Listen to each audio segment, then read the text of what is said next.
Hey guys, welcome to my new video. Today I'm in Southern California. We have clear skies and I'm excited to try out a new type of photography. Well, not exactly new. It's about astrophotography. Typically, we normally take astrophotography in the summer for the Milky Way core. This time, I'm actually going to try out the Milky Way in the winter. There's still plenty of stars that you can see in the winter that most people kind of disregard. The reason why, because most people like to do just the Milky Way core. They think that's basically it. After summer, you don't really see the Milky Way core anymore. But there's a lot more to be able, there's a lot more compositions with the winter side of Milky Way. It's a little thin, but there's so many more stars, like Orion, for example. So I'm here to capture those tonight. Right now, I'm going to set up my tent because when I leave, I don't want my spot to be taken. I'm going to leave my gear, like my tent here, so that people will know that this spot is taken. I'm going to cook some food. Haven't had lunch yet. And then after that, we're going to go do some blue hour photography on the spots that I scouted earlier.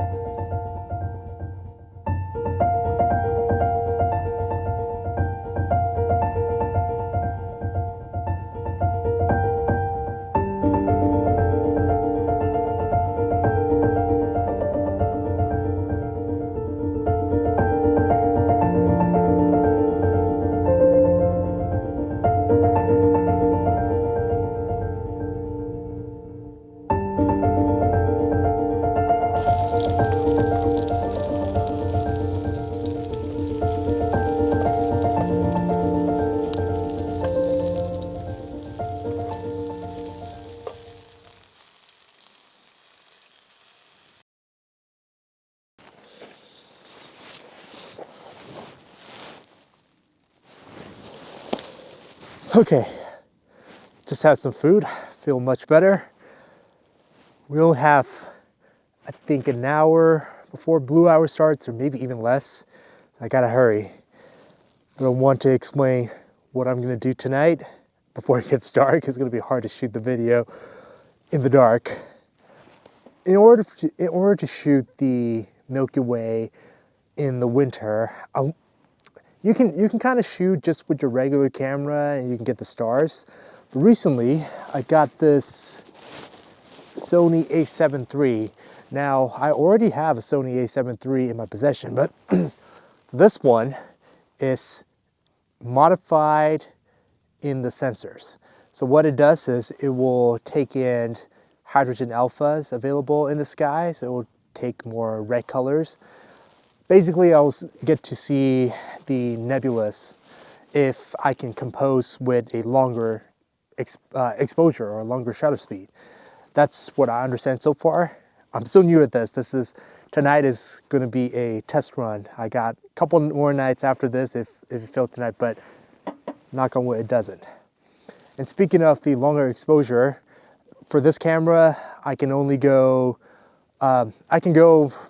pretty long exposure, but the problem I will get is the sky is moving. So if I just keep the tripod still and do my long exposure, the stars are going to start trailing. For that, to counter that, I got a star tracker. This little guy over here, this is the Nomad from Move Shoot Move. This little guy is going to be my best friend tonight. So what I need to do, what this will help me is, this is a star tracker. So after I do a polar alignment, when I find the North Star in the northern hemisphere, it will keep track of the sky.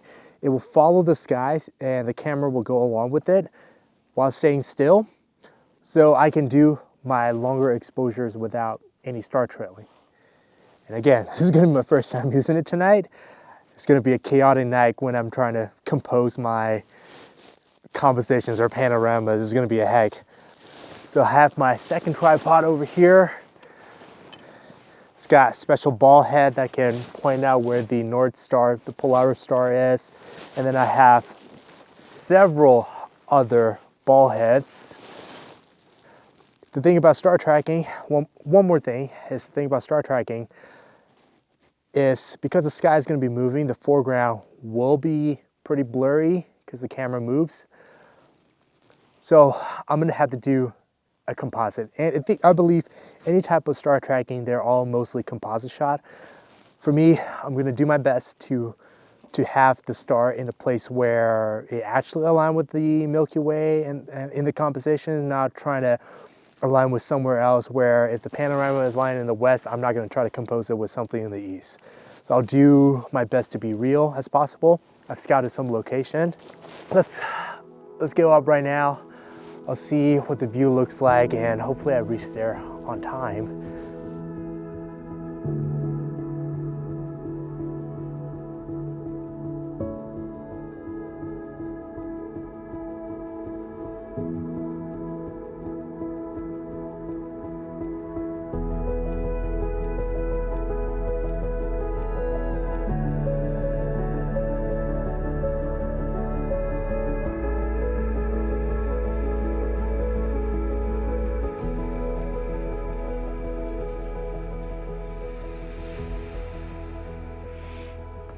Okay, I'm shooting this with my phone. Hope you can see me and hear me. Alright, so I just got back from shooting my blue hour composition. I did a panorama with just one shot for blue hour, and I came back to my camp and I did another one right next to where I placed my tent. This one I did it in the dark. And I was able to do that properly because it's a moonlit night. The moon is still out. It's not full moon and it's supposed to set around 2 a.m. when I'm supposed to start my proper tracking.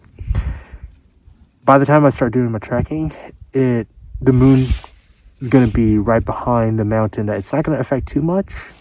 The plan is I'm going to eat some dinner, get some rest, wake up around 12:30 a.m. or something, and I'm just gonna do my trekking just right outside my tent. There's an open field. I just got to climb a little bit. The only issue that I'm a little concerned is the wind. It's a little windy right now, but I hope it dies down a little bit as the night goes on, so the trekking won't be affected and there won't be any star trails.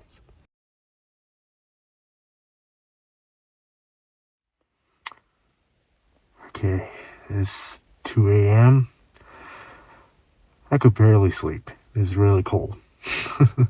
On top of that, I kept monitoring the stars, especially Orion. How high up is it in the sky? Even though it's still a little high, I think in an hour it should be in the perfect spot. But because I'm tracking, I think I should start heading out and start tracking as it starts to set. Yeah. So that's what I'm gonna do. I'm gonna drive up to the location and yeah, just start setting up and see. I'm really awake anyways. Can't really fall asleep. I finally got the tracker out, and here's the first shot.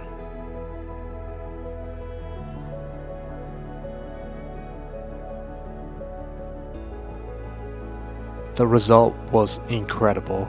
The Astromotic camera made a big difference making up to the thin Milky Way with all the hydrogen alpha emissions.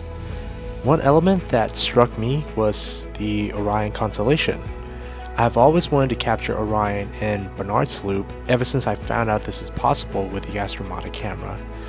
I'm no expert in constellations, but that region of the sky combined with the Milky Way is just utterly beautiful.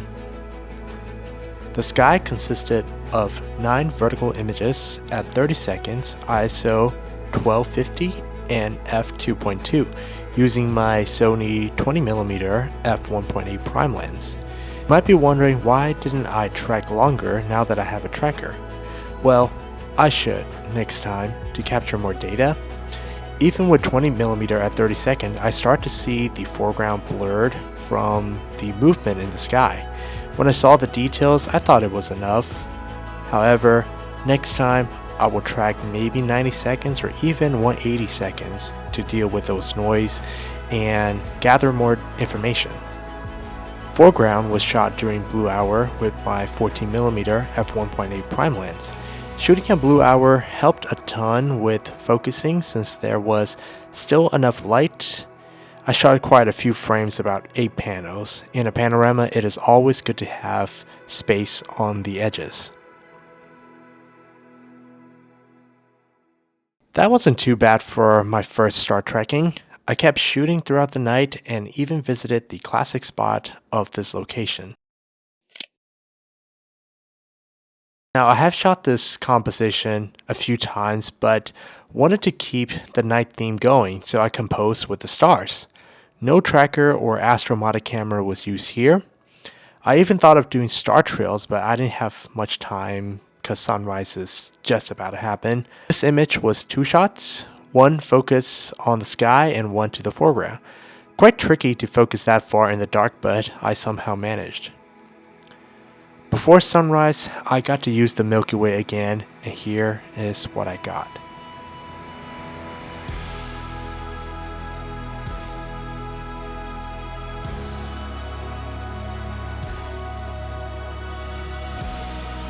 This was by far my favorite shot of tonight. It is another classic location, but I have never seen anyone compose with the winter Milky Way before, so of course I capitalized on the unique opportunity.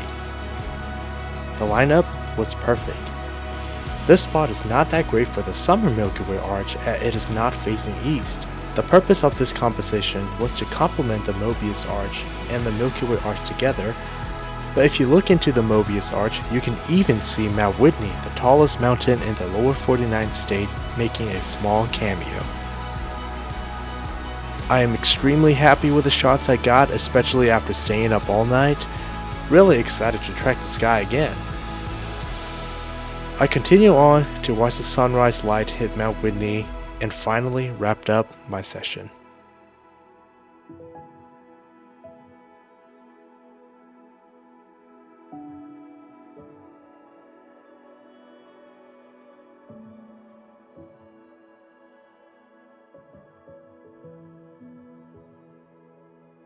Whew, it's sunrise already.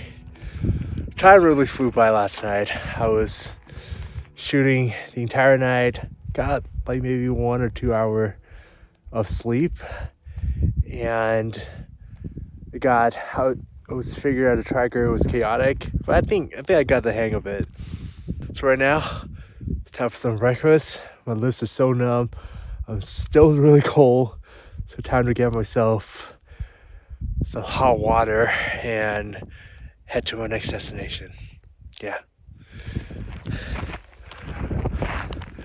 Mount Whitney right there. Impressive as always. Alright. Hope you guys enjoyed the video, and I will see you guys next time. Also, please like and subscribe.